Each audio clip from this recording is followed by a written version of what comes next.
play a role is in the enhanced recovery after surgery, what we call as the ERAS, and post-op pain relief. If there could be some kind of way in which AI can help us with predictive models or prognostication, is one about enhanced recovery after surgery. Second field where AI I feel definitely should help and can help is in critical care. Our results, mortality after sepsis, septic shock still remains dismal despite decades of progress in the medical field. So how AI can help us in coming out with predictions, in prognosis, in uh, assessing the response to interventions, various cardiac interventions, various ventilatory interventions which we do. And overall, how AI can help improve the quality of life of our patients, of our sick patients. So these are the three areas which I just thought I would focus on, is the enhanced recovery after surgery, the critical care, especially sepsis, and overall quality of life. Thank you, sir. I think the question is not really if, but when. We have to take support of AI-enabled technologies in all fields of medicine. In fact, in our daily lives, we already are using our smartphones. So I hope that was a fruitful clinical discussion. At least we have identified a few important points regarding which areas to focus and work on. So we'll be now moving to the discussion on diagnostics. And the participants for this panel is Professor Pranab sir. Sir has already joined us. Sir, am I audible now, sir? Pranab sir? Sir, you are muted, sir. Your volume is muted, sir. And Now? Dr. Professor Prasenjit Das from AIMS Delhi, sir has joined us. Sir, am I audible? Yes, yes. Hello. Video.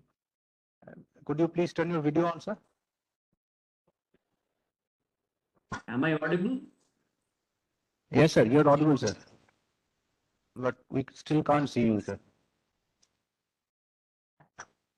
And Dr. Rajiv Kaushal, sir, from TMH Mumbai, sir, will be joining us shortly. So, welcome again, sir, Professor Pranab, sir, and Professor Prasenjit Das from AIMS New Delhi, both stalwarts in the domains. And Parikshit, I'm already. Welcome, Dr. Rajiv Kaushal, sir. So we have eminent pathologists among us, Professor Pranab, who have already introduced, Professor Prasenjit Das, a doyen of gastrointestinal pathology and author of several textbooks on GI pathology, involved in active research in GI pathology at AIMS New Delhi, and Professor Rajiv Kaushal, oncopathologist at Tata Memorial, Mumbai.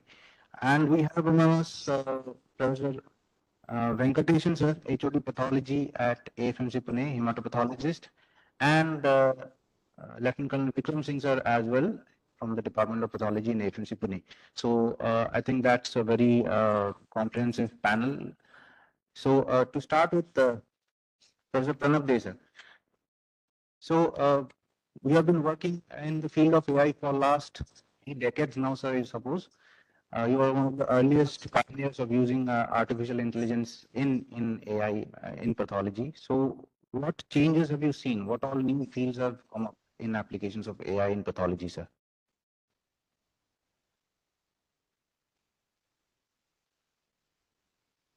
Pranab, sir.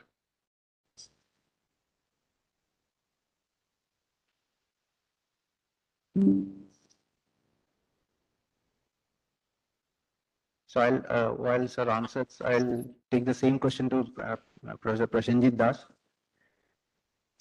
Dr. Parikshit, that is an interesting question, and we have seen so many developments in the past decade or so, few decades. So in pathology, what we are seeing, AI has become an integral part of our workflow. Mainly, AI enables automation machines as well as for the data management for the big data and the omics cross-domain integration that have come up.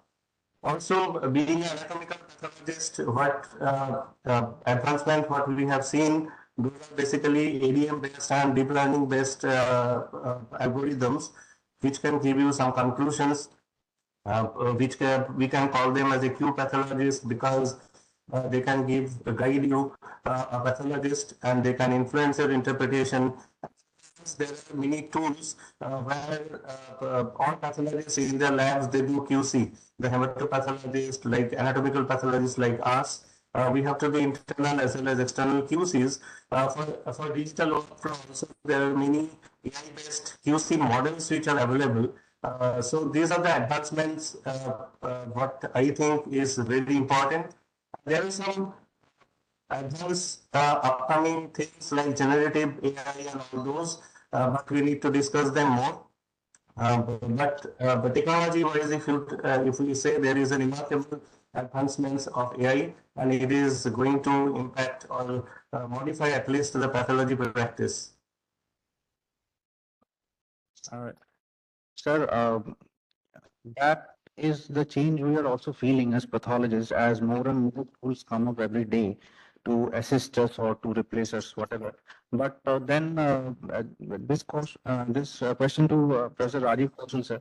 When you are offered an AI tool, what are the quality control measures you're looking for? I mean, for everything in the lab, we have a QC. So is there anything you can develop for AI, sir? Professor Rajiv Kaushal, sir.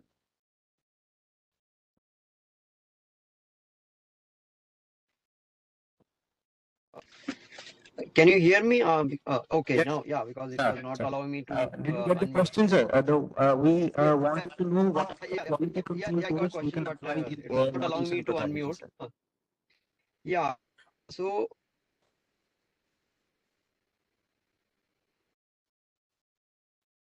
in near future we'll not see all the fields, right from hematology, cytology, histopath, molecular, everywhere AI is going to play a role.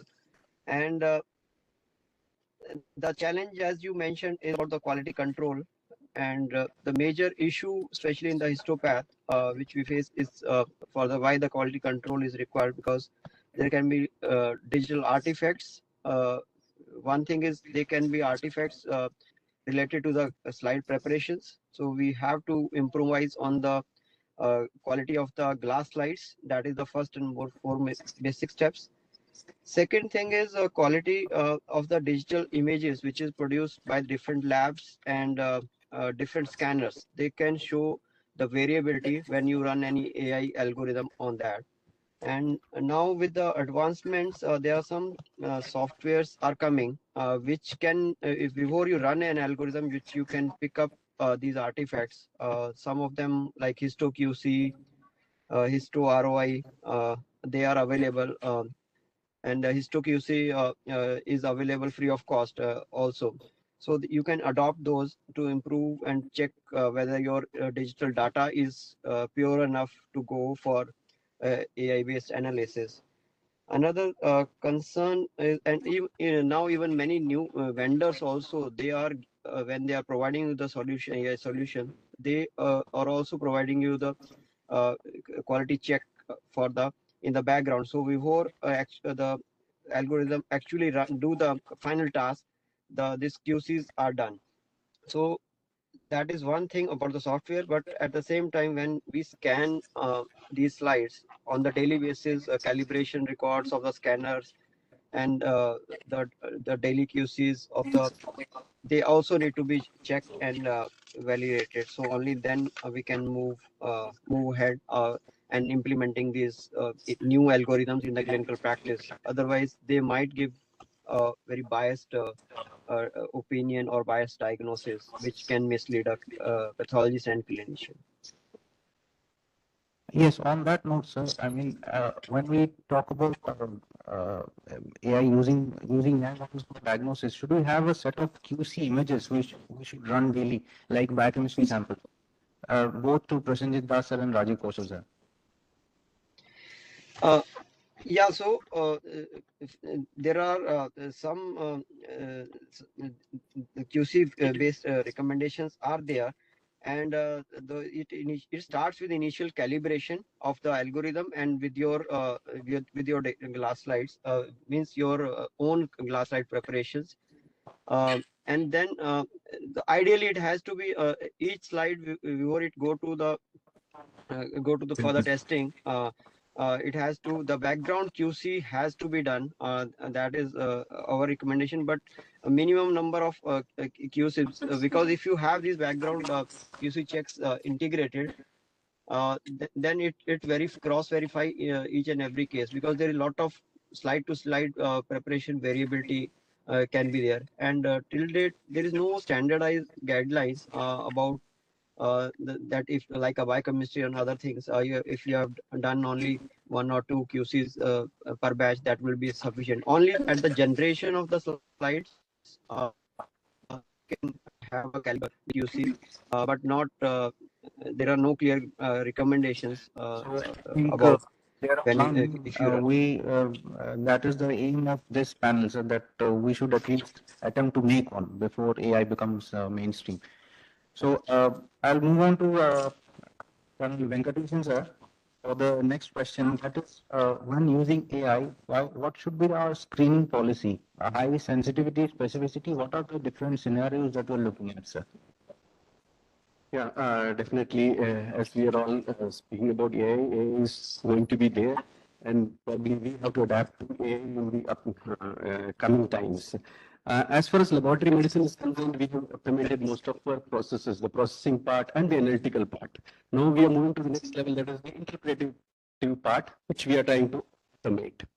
So in such a scenario, definitely, as far as the interpretive part is concerned, we have apprehension, our own apprehensions, whether we are going to eliminate the human interface in it or not. So if we are, as I look at AI as a laboratory personnel, what I would expect from AI before I answer your question is to involve in the places where the thing is labor intensive, or where a pathologist doing repetitive work, like screening of peripheral smear, or screening of a cervical smear, or an FNA smear, be a cytology smear, or when we are chasing the elusive AFD. So these are the areas where I would like to concentrate AI for involvement of AI. And basically what I'm trying to say is we have to use AI more as a screening tool rather than making it as a diagnostic tool. So you mean And high for, sensitivity? yeah, since we are going to, since I'm saying it, proposing it to be a screening tool, I have to have a very high sensitivity. So I don't mind having some false positives rather than having false negatives and to miss out on a critical lesion, which can affect the healthcare of the individual. Yeah, that's my take. Right, sir. I think that is the take of the majority of pathologists who will agree with this, because we want it to assist us, not to dictate us. And the final question to Can I yes, sir. add one more thing? So, it also depend on our requirement. So, if the desire, the model is designed for a disease, or for the point where the prevalence of the disease is quite low, then we have to keep a very high sensitive model. But if you know that the disease prevalence is, or the target is highly prevalent, then even you can go for the highly specific model. You can raise your bar for the specificity high. Yes, sir. We have to adapt ourselves to the demands of the situation. And Yeah, because both has its own pros and cons, and if you, so that the bar for the high sensitivity versus specificity need to be decided about the intended use of for application, that driving force. these are the Some variability. we must put on paper, sir, consolidate them, key what are the requirements or exact scenarios. That is what we'll be working on for the next 6 months, sir, hopefully. Last question to Lieutenant Colonel Vikram Singh, sir, Associate Professor at FMC Pune. Now, the next phase of AI is going to be generative AI, sir. Now, would you accept images generated by AI in pathology practice? That is, if an AI comes and learns your